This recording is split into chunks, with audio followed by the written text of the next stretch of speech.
So future officers RRB PO prelims qualify करने के बाद या फिर आरआरबी क्लरिकल प्री क्वालिफाई करने के बाद सबसे बड़ा जो चैलेंज आता है वो मेंस है। क्योंकि यहाँ पर वो बच्चे बैठे हैं जो या तो आपके सेम लेवल पे है या आपसे अबोव है। यानी कि अगर आपके प्री में मान के चलते आरआरबी पीओ में 65 मार्क्स है 80 में से, तो ऐसे बच्चे भी होंगे जिनके 75 और इससे ज़्यादा मार्क्स भी होंगे। अब यहाँ से एक चीज़ इंडिकेट होती है कि इनकी रीजनिंग और क्वांट पर कमांड आपसे ज़्यादा है। यानी कि आप इनको यहाँ पर ज़्यादा compete नहीं कर सकते मेंस में। ये बात आपको भी अच्छे से मालूम होगी। अगर फिर भी एक्सेप्ट नहीं करना चाहते तो वो आपकी मर्जी है।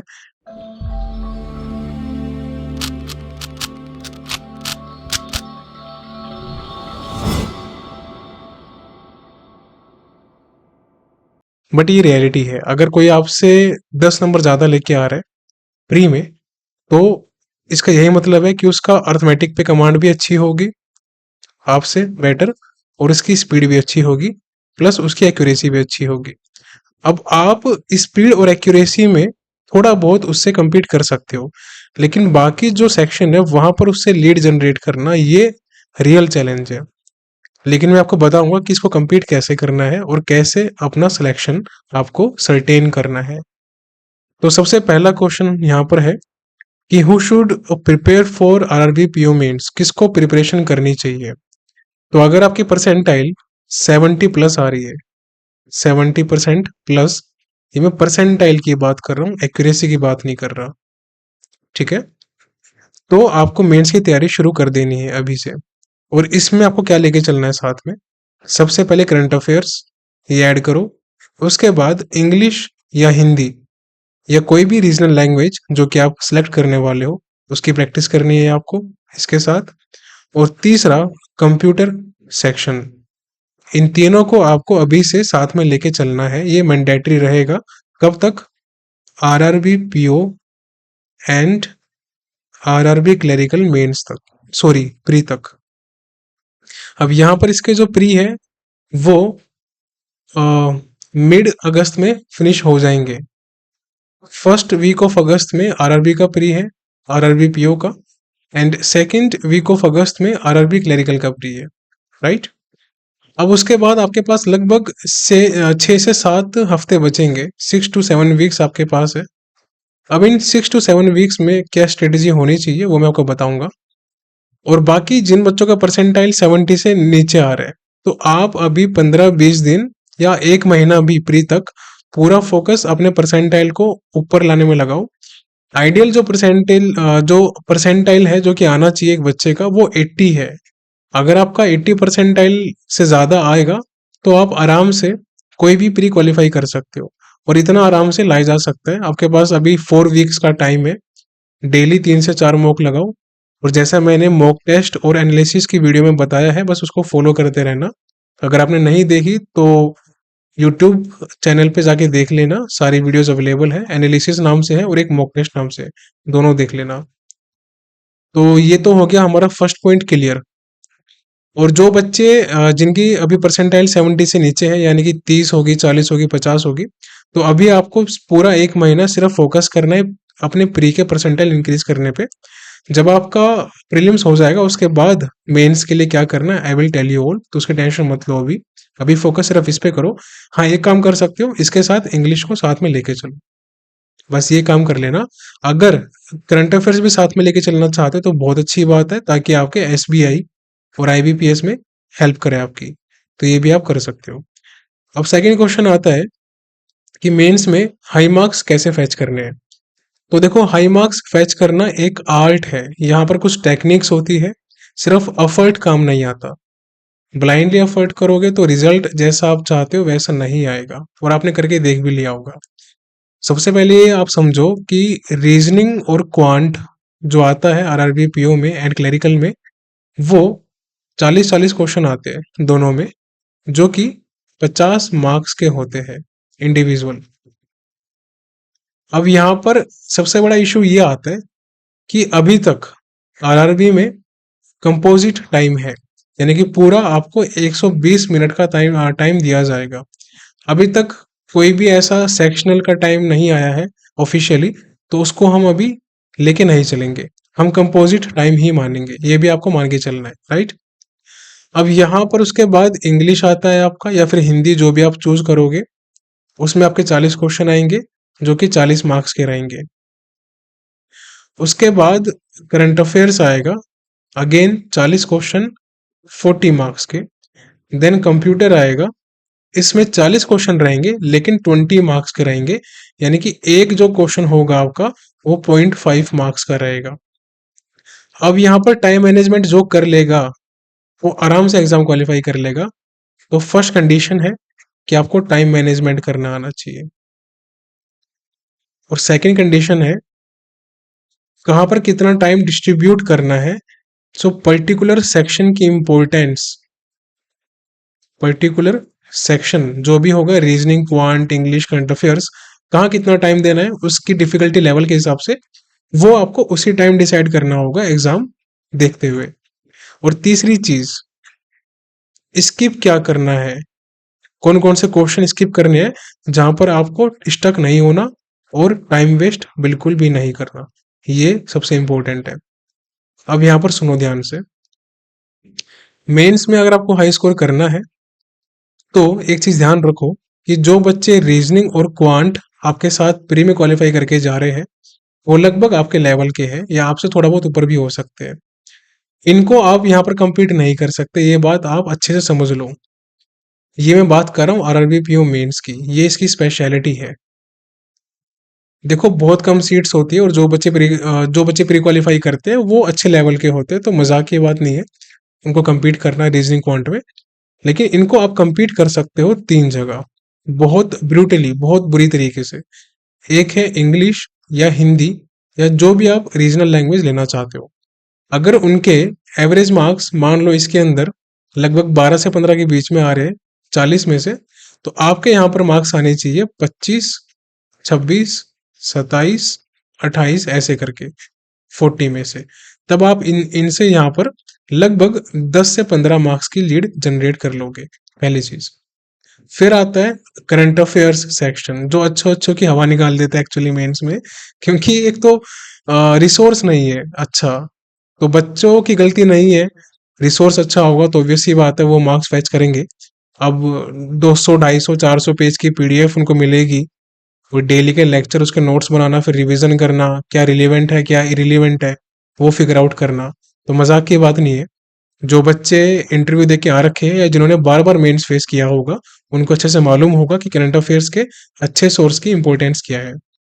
तो यहाँ पर अगर मान लो करंट अफेयर्स में बच्चे 7-8 स्कोर कर रहे हैं या 9 स्कोर कर रहे हैं 40 में से, तो आपका यहाँ पर स्कोर आना चाहिए 20+। और फिर देखो गेम पूरा पलट जाएगा आपका यहाँ पर।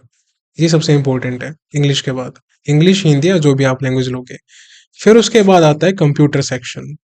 अब कंप्यूटर में काफी बच्चे मार्क्स एवरेज फेच कर लेते हैं, यानी कि अगर हम मार्क्स की बात कर रहे हैं, क्वेश्चन की बात नहीं कर रहे, 20 नंबर का होता है, तो 20 में से एवरेज के नंबर करीबन 7, 8, 9, 10 ऐसे आ जाते हैं।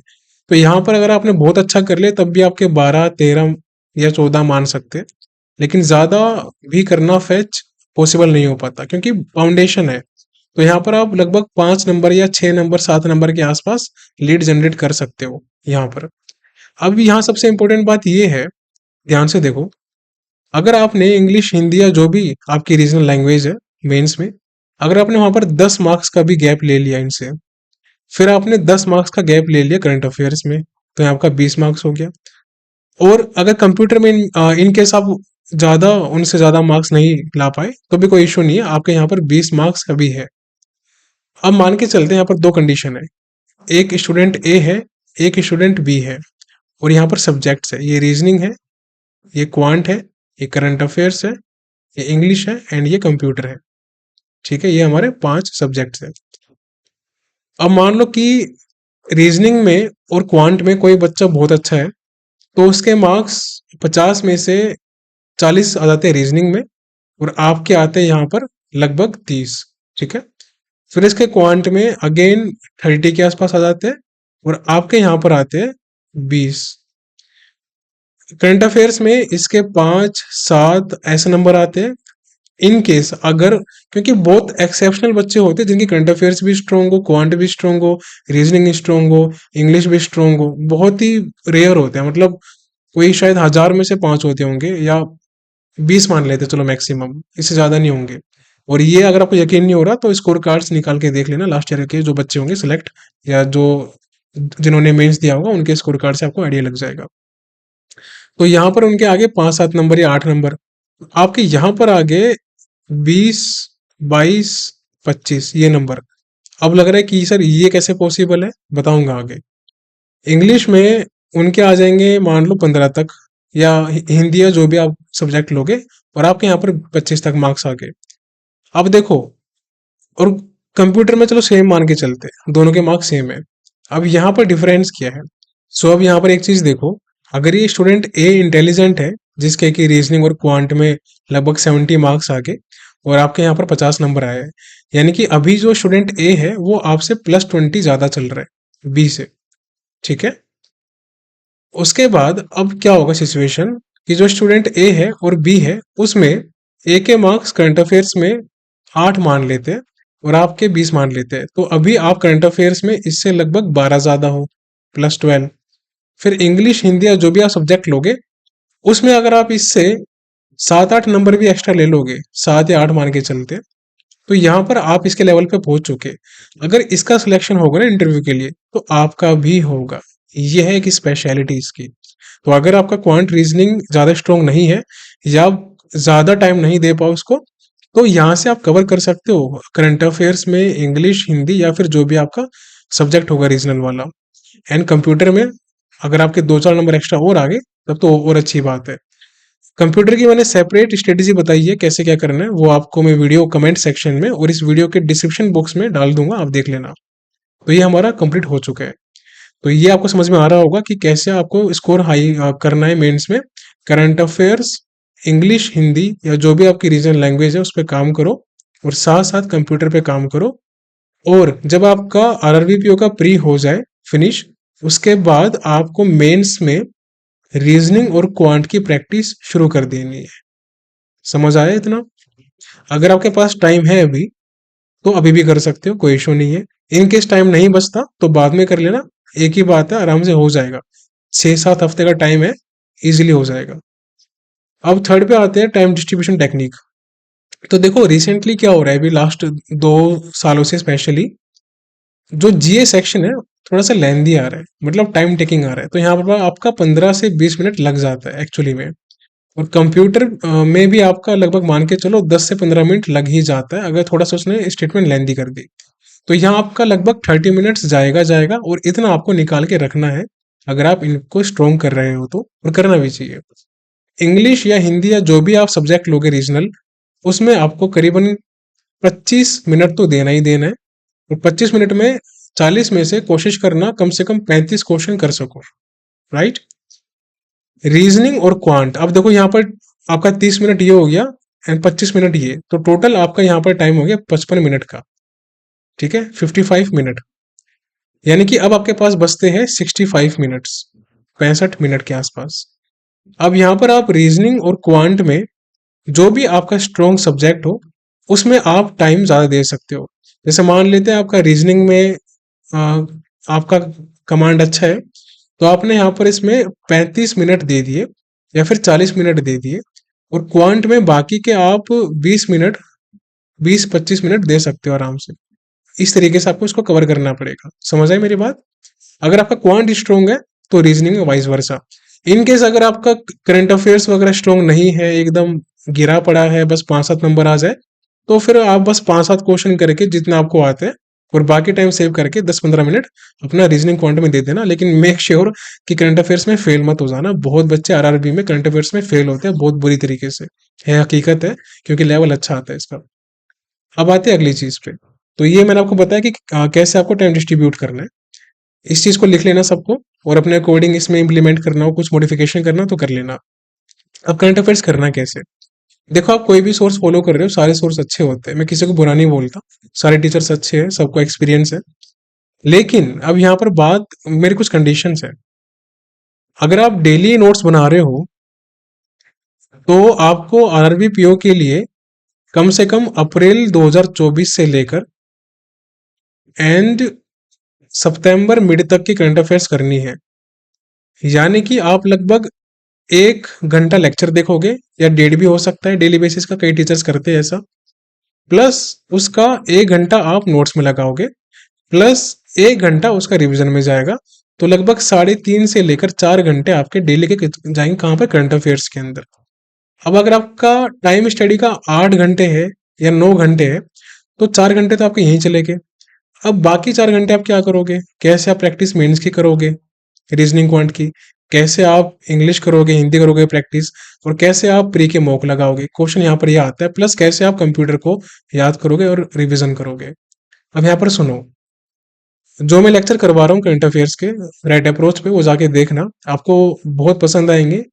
एक बार आप देखना लेक्चर, और उन सभी लेक्चर्स के ना नोट्स पीडीएफ आपको मिल जाएंगे टेलीग्राम ग्रुप पे और चैनल पे। प्रमोशन नहीं कर रहा, आपके अच्छे के लिए बोल रहा हूँ। अगर सुनना है, काम की बात है, मार्क्स अच्छे आ जाएंगे, सिलेक्शन हो जाएगा। नहीं सुनना, स्किप कर देना, आपकी रिस्पॉन्सिबिलिटी है। तो नोट्स पीडीएफ टेलीग्राम ग्रुप पे और चैनल पे मिल जाएगी आपको, वीकली और मंथली। ये जो नोट्स पीडीएफ है ना, ये हर एक लेक्चर की भी होती है इंडिविजुअल पीपीटी के साथ, और वीकली और मंथली भी सेंड होती है। अब आपको सुन के शायद थोड़ा सा शौक लग सकता है, तो गिरना मत। अप्रैल मंथ की कंप्लीट पीडीएफ हमने मंथली लगभग 55 पेज में फिनिश कर दी थी। ये भी बैक टू बैक बता रहा हूँ मैं, ऐसे एक पेज उसके आगे पीछे को मिला के 55 पेज में हमारा पूरा फिनिश हो गया था। और मई मंथ हमारा लगभग 42 पेजेस में फिनिश हो गया था। और ये वो कंटेंट है जिसको करने के बाद ना आप किसी भी सोर्स से क्विज लगा लेना, और जो एग्जाम के लिए रिलेवेंट है बस वही न्यूज है। ये फालतू की डेज, ओबिचुअरीज, ये सब फालतू की चीजें, ये एग्जाम में आती नहीं है। 2 क्वेश्चन के लिए आप अपना टाइम खराब मत करो इसके पीछे। और अभी हम जून कवर कर रहे हैं, और जून का अभी हमारा फर्स्ट एंड सेकंड वीक चल रहा है, और हम वीकली लेक्चर कवर करते हैं, वीकली वाले। हम डेली नहीं करते, ये सब फालतू की चीजें है। डेली में काफी चीजें इरिलेवेंट होती है, कोई मतलब ही नहीं है उसका।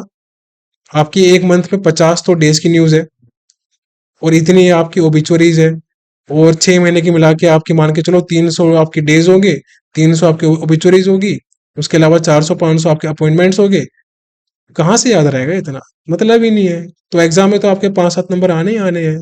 फिर बोलोगे कि सर करंट अफेयर्स टफ थी। टफ नहीं थी, आपकी अप्रोच गलत थी, अप्रोच को सुधारो। That is why right approach, सुधारो उसको, काम करो उस पर।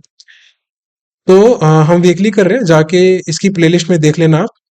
हम अप्रैल वगैरह सब लेक्चर फिनिश कर चुके हैं, अप्रैल मई, और जून फर्स्ट एंड सेकंड वीक का भी 2-3 दिन में फिनिश हो जाएगा। फिर जुलाई मिड तक मैक्सिमम हम कंप्लीट जून फिनिश कर लेंगे, और ये भी जून मंथ भी तकरीबन 50 से 60 पेज के अंदर रहेगा। इससे ज्यादा बिल्कुल भी स्ट्रेच नहीं होगा, ये मेरा प्रोमिस है आपसे। और एक हर एक मंथ मैक्सिमम बता रहा हूं मैं, बहुत ही इंपॉर्टेंट न्यूज रही है अगर, तो 70 पेज हद मार के किसी भी मंथ में रहने वाली है। अब तक तो हुई नहीं है, अब तक तो हमारी 60 भी क्रॉस नहीं हुई बेसिकली किसी भी मंथ में। लेकिन आगे अगर कैसा अभी हुआ, तो आई विल नोटिफाई यू कि इतना होने वाला है, बट ये मैक्सिमम रहेगा। और ये सारी न्यूज वो रहेगी जो आपके एग्जाम में 100% आएगी ही आएगी। मेरी बात याद रखना, जो मैं करवा रहा हूँ, हमारा सारा फोकस रहता है आरबीआई पे कंप्लीट इन डेप्थ, बैंकिंग पे इन डेप्थ, सेबी पूरा इन डेप्थ, नेशनल में पूरी गवर्नमेंट स्कीम्स, सबमिट्स, एक्विजिशन, हर एक चीज पूरा कंप्लीट जाके, एंड इंटरनेशनल जिसमें रैंकिंग इंडिसेस सब आती है पूरा, and science and tech, awards, acquisition, and economics. कुछ तो बचा ही नहीं है। इतना अगर आपने कर लिया ना, मैं आपसे प्रॉमिस कर रहा हूँ, आपके मार्क्स टॉपर्स में आएंगे हर एक एग्जाम में। मतलब अगर मान लो एग्जाम का लेवल डिफिकल्ट है ना, वहां भी आपके 20+ मार्क्स आएंगे 40 में से। और एसबीआई पीओ जैसे एग्जाम में तो आपके 30+ तो आराम से आएंगे 60 में से। लेकिन पहले करके तो देखो, तभी तो विश्वास होगा। पहले इस्तेमाल करो फिर विश्वास करो। बाकी जो बच्चे ग्रुप में उनसे पूछना। तो ये तो था करंट अफेयर्स का, आपको मैंने बता दिया। आपको मैंने बहुत ही अच्छी डायरेक्शन दी है। अब करना ना करना आपके हाथ में, आपकी रिस्पॉन्सिबिलिटी है। लेट करोगे तो आपका नुकसान है। अब यहाँ पर बात करते हैं कि रीजनिंग और क्वांट की प्रैक्टिस कैसे करें। तो देखो, रीजनिंग और क्वांट की प्रैक्टिस आप दो तरीके से कर सकते हो। एक, आप सेक्शनल मॉक लगा लो, या फिर फुल मॉक में रीजनिंग और क्वांट को अटेम्प्ट कर लो, लेकिन टाइम लिमिट का ध्यान रखना। टाइम लिमिट आपको जैसे सेक्शनल मॉक में आई गेस 30 मिनट्स के आसपास टाइम होता है ना, इतना ही टाइम आपको फुल मॉक में देना है। सेम, ज्यादा टाइम नहीं देना कि आपका 40 मिनट से ले गया 45 मिनट से ले गया, नहीं, इतना रखो, 30 मिनट्स काफी है।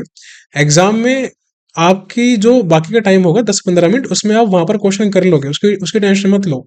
बस अभी आप टच में रहो प्रैक्टिस के, 30 मिनट्स काफी रहेंगे आपके लिए, ठीक है। रीजनिंग में भी प्लस क्वांट में भी। तो ये तो था आपका एक सोर्स। अब दूसरा सुन लो। अगर आपसे क्वेश्चन नहीं हो रहे इन केस फुल मॉक के या फिर इसके, कई सारे मॉक टेस्ट तो काफी इरिलेवेंट क्वेश्चन बना देते हैं डिफिकल्ट लेवल के हिसाब से, पता नहीं क्यों बनाते हैं इतना, किसी यूज का नहीं होता।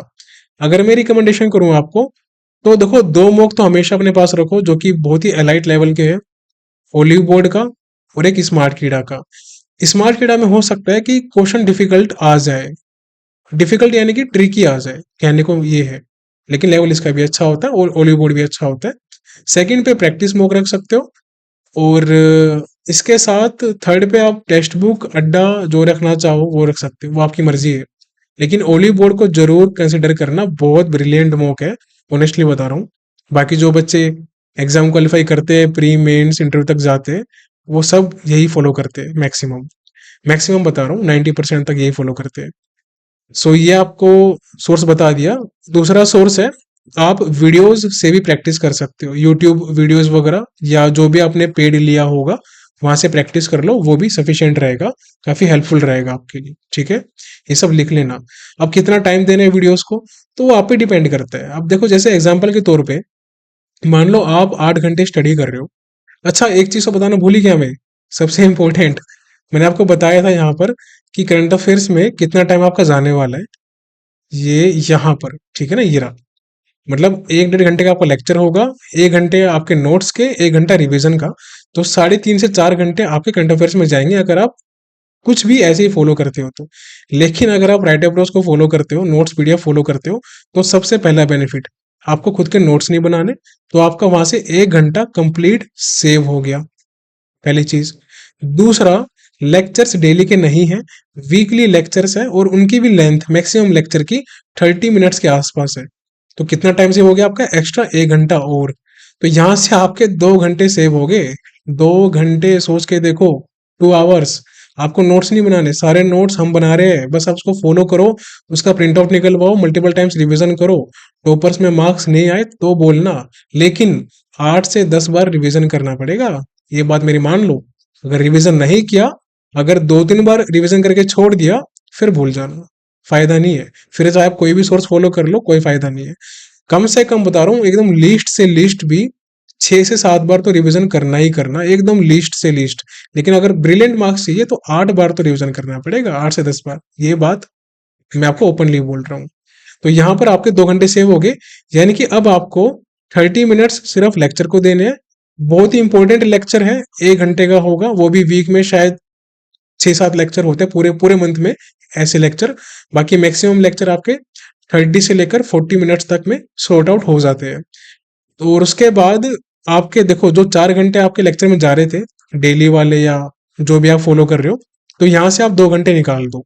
ये 2 घंटे में आप अपनी रीजनिंग क्वांट की प्रैक्टिस कर सकते हो, मेंस की। सोचो कितना बेनिफिट आपको होने वाला है। बस आपको 2 घंटे लगाने हैं, 2 से ढाई घंटे, इसमें आप रिवीजन भी कर लोगे नोट्स पीडीएफ का, और याद भी कर लोगे, लेक्चर भी देख लोगे, सब कर लोगे। प्लस आपका कॉन्फिडेंस ना यहाँ पर होगा। जो बच्चा एकदम डायरेक्शन लेस होके अफोर्ड करता है ना, उसका कॉन्फिडेंस यहाँ पर रहता है, बस इतना सा रहता है। अगर ये बार है, मान लो टॉपर्स वाला 40 मार्क्स का, वो सोचता है कि यार 20 भी, मतलब 15 भी आ जाए तो ही बहुत है। लेकिन अगर ये फॉलो कर लिया, तो आप सोचोगे 30 मार्क्स की, कि 30 तक लाने कैसे भी करके, और आएंगे बच्चों के मार्क्स, देख लेना आप। ओके, तो हम आगे चलते हैं कि डिमांड क्या है आरआरबी पीओ मेंस की। तो देखो, इसकी डिमांड है कि आपको किसी भी सब्जेक्ट में बहुत ब्रिलियंट नहीं होना, पहली बात। अगर हो किसी सब्जेक्ट में, इंग्लिश में, करंट अफेयर्स में, क्वांट में, रीजनिंग में, तो बहुत अच्छी बात है। लेकिन आपको बैलेंस करना आना चाहिए। अगर आपने बैलेंस करना सीख लिया, तो आपने सब कुछ लगाना सीख लिया, समझ लो। आप आराम से आरआरबी पीओ मेंस को क्वालिफाई कर दोगे, कोई इशू नहीं आएगा आपको, बहुत प्यार से। और प्रीवियस ईयर के कट ऑफ पे मत जाना, सब मिथ होता है। एग्जाम का लेवल इंक्रीज डिक्रीज होता रहता है, ओके। अभी यहाँ पर एक चीज समझो, आपको 5 सब्जेक्ट आपके मेंस में आने वाले हैं। रीजनिंग आएगा, क्वांट आएगा, करंट अफेयर्स आएगा, इंग्लिश या हिंदी जो भी आप लैंग्वेज चूज करोगे वो आएगा, और कंप्यूटर आएगा। इन 5 में से 2 सब्जेक्ट स्ट्रॉन्ग कर लो, एकदम स्ट्रॉन्ग, जितना स्ट्रॉन्ग कर सकते हो आप। और 2 सब्जेक्ट को अबव एवरेज कर लो। मतलब एवरेज के अगर मार्क्स 40 में से 20 आ रहे हैं तो आप 25 लेके आओ। तो 2 में आपको करना पड़ेगा। एग्जाम्पल के तौर पे रीजनिंग और क्वांट में अगर किसी बच्चे के एवरेज मार्क्स 25 आ रहे हैं 50 में से, तो आपको 30 लाने पड़ेंगे। करंट अफेयर्स और इंग्लिश या हिंदी जो भी आप लोगे, यहाँ पर गेम खेल जाओ, उसकी हालत खराब हो जाएगी। वो वैसे ही वहां से बाहर हो जाएगा कंपटीशन से। मैक्सिमम बच्चे जो मेंस क्वालिफाई करते हैं ना, कोई भी मेंस क्यों ना हो, क्लरिकल का, पीओ का, कोई भी, वो इसी की वजह से करते हैं। करंट अफेयर्स, इंग्लिश, ये अगर आपने कमांड कर लिया तो किसी में इतना गट्स नहीं है कि आपको बाहर निकाल दे कंपटीशन से, किसी कीमत पर नहीं निकाल सकता। बस रीजनिंग और क्वांट की सेक्शन क्वालिफाई कर लेना कैसे भी करके, और कम से कम एवरेज परफॉर्म कर लेना, आपका काम बन जाएगा बहुत प्यार से। तो बस इतना ही था इस वीडियो के अंदर। और बाकी जो बच्चे ये पूछना चाहेंगे कि सर क्या हम फुल मॉक लगा सकते हैं, तो देखो मैं आपको बता देता हूँ। फुल मॉक आप लगा सकते हो, लेकिन अभी अगर आपका परसेंटाइल 80 प्लस आ रहा है प्री में, तो आप मेंस का फुल मॉक लगा सकते हो। और ये आप वीक में 1 या 2 बार लगा सकते हो, आप पे डिपेंड करता है वीक में। ठीक है।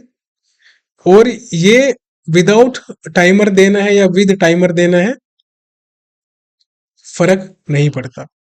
50% बच्चे मॉक टेस्ट को सबमिट करके देते हैं। ऐसे में आप परसेंटाइल क्या ही लेके आओगे, कोई फायदा नहीं है। और बाकी के 50% जो बचते हैं उनमें से 40% बच्चे करंट अफेयर्स में एकदम बोडम होते हैं, जीरो होते हैं, तो कोई फायदा नहीं है। यहाँ पर आपकी उनसे परसेंटाइल अच्छी ही आएगी अगर आपकी करंट अफेयर्स अच्छी है तो मेंस के मॉक चाहे सेक्शनल हो, चाहे फुल हो, चाहे सबमिट करके लगाओ, मेन पर्पज है प्रैक्टिस करना। That's it. अब चाहे फुल मॉक लगाओ, सेक्शनल लगाओ, कुछ भी लगाओ, बस प्रैक्टिस के टच में रहना है। और मैंने बता दिया, जिन बच्चों की परसेंटाइल कम आ रही है 40, 50, 60, डेली 3, 4, 5 मॉक लगाओ। बाकी मैंने वीडियोस बनाई हैं प्रीलिम्स के लिए, वो देख लेना। अभी मैंने रिसेंटली बनाई थी, कल या परसों। And mock test plus analysis वाली वीडियो जरूर देखना, आपके बहुत काम आने वाली है। और साथ में करंट अफेयर्स और इंग्लिश जैसे मैंने बताया, इस पे काम करते रहो। बैंकिंग एग्जाम्स का सबसे वीक पॉइंट जो आज के टाइम पे है, वो है करंट अफेयर्स और इंग्लिश। अगर इस पे आपने कमांड कर लिया तो आपका कोई भी मेंस रुक ही नहीं सकता किसी कीमत पे। क्योंकि जो बच्चा प्री क्वालिफाई कर रहा है, सर्टेन सी बात है, ऑब्वियस सी बात है, वो मेंस में एवरेज तो परफॉर्म करेगा ना, रीजनिंग में और क्वांट में। हाँ, एक चीज और, काफी बच्चे पूछते हैं कि सर आरआरबी मेंस में क्वांट को कैसे टैकल करना है। क्वांट टफ नहीं आता है इसका। आपको क्या लगता है ये एसबीआई का एग्जाम है क्या? नहीं, इसका क्वांट हलवा आता है। आराम से 15-20 क्वेश्चन ऐसे होते हैं 40 में से, जो कि डुएबल होते हैं विदाउट अर्थमेटिक। आराम से कर लोगे, आराम से। अगर डिफिकल्ट आया तो कम से कम नहीं तो 15 क्वेश्चन ऐसे होंगे 40 में से, जो आप आराम से कर लोगे। और कट ऑफ कितनी जाएगी आपकी? 6, 7 ऐसे जाएगी। तो कोई इशू नहीं है, अच्छे मार्क्स है ये। बाकी जो रीजनिंग है, करंट अफेयर्स है, इंग्लिश है, यहाँ से मार्क्स उठाओ। और कंप्यूटर में एवरेज आपको परफॉर्म करना है, ये बात ध्यान रखना। ओके। और बाकी अर्थमेटिक अगर आपको प्रैक्टिस करना है तो कर सकते हो, अच्छी बात है। 3, 4, 5 क्वेश्चन आपको एज मिलेंगे ऊपर मेंस में, करना भी चाहिए, टाइम है आपके पास। तो अभी से लग जाओ काम पे।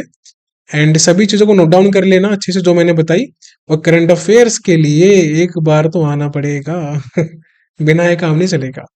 एक बार राइट अप्रोच आओ तो सही, उसके बाद देखो लेक्चर्स कैसे हैं, नोट्स कैसे हैं। और स्टूडेंट से पूछो ग्रुप में, वो आपको रिव्यू देंगे। ग्रुप में ऐसे ऐसे बच्चे हैं जो कि 4, 5, 6 इंटरव्यू देके बैठे हैं पीओ के। और कई बच्चे तो ऐसे हैं जो कि 8, 8, 10, 10 मेंस क्वालिफाई करके आ रखे हैं। और काफी बच्चे जो है वो मतलब अपना ट्रस्ट दिखा रहे हैं। बेसिकली देखो, ट्रस्ट इंपॉर्टेंट है। आप बस पूरा फेथ रखो, एफर्ट करना मेरा काम है आपके लिए। आप बस मुझे रिजल्ट दो अपना, and I will be the happiest person in this world as well as your parents. So ये पूरी नॉलेज थी जो कि आपको देनी थी मुझे। इन सभी को नोट डाउन कर लेना। और फिर भी कोई डाउट होता है तो पूछ लेना, हम अगले लेक्चर में कभी इसको पूरा कवर कर लेंगे, जो भी डाउट्स बचेंगे 2, 4, 5 जो कि रह गए होंगे। वैसे मैंने सब कुछ कवर कर दिया है। बाकी रिसोर्सिस के बारे में मैंने आपको बता ही दिया प्रैक्टिस के लिए कहाँ से करना है। एंड प्री का मॉक, मेंस का मॉक जो मैंने बताया बस वो कर लेना। करंट अफेयर्स आपको मैंने रास्ता दिखा दिया, अब करना ना करना आपके हाथ में है। टाइम डिस्ट्रीब्यूशन आपका पूरा हो चुका है कि कैसे कैसे करना है कवर। अगर मान लो जीए आपका मॉडरेट आता है, कंप्यूटर और भी आपका मॉडरेट आता है, तो वहां आपका 20 मिनट के आसपास पूरा फिनिश हो जाएंगे दोनों। थोड़ा सा डिफिकल्ट आ गया, मतलब टाइम टेकिंग आ गया, क्वेश्चन थोड़े लेंदी आ गए, तो आपका 30 मिनट्स भी जा सकता है। तो 30 मिनट्स और 20 मिनट ये आप लेके चलना। मॉडरेट आया तो 20 मिनट, डिफिकल्ट आया तो 30 मिनट, ये आपका करंट अफेयर्स प्लस कंप्यूटर में टाइम जाएगा। ओके। बाकी 25 मिनट्स इंग्लिश में निकाल के रखना, जैसे मैंने बताया इंग्लिश या हिंदी जो भी आप लोगे। अगर 25 से कम में हो जाता है तो बहुत अच्छी बात है, वो टाइम सेव करके रीजनिंग और क्वांट पे लगा देना। बस इतना कर लो, आराम से क्वालिफाई हो जाएगा। सो मिलते हैं जल्दी ही अगले सेशन में। अभी के लिए bye bye, take care and see you soon.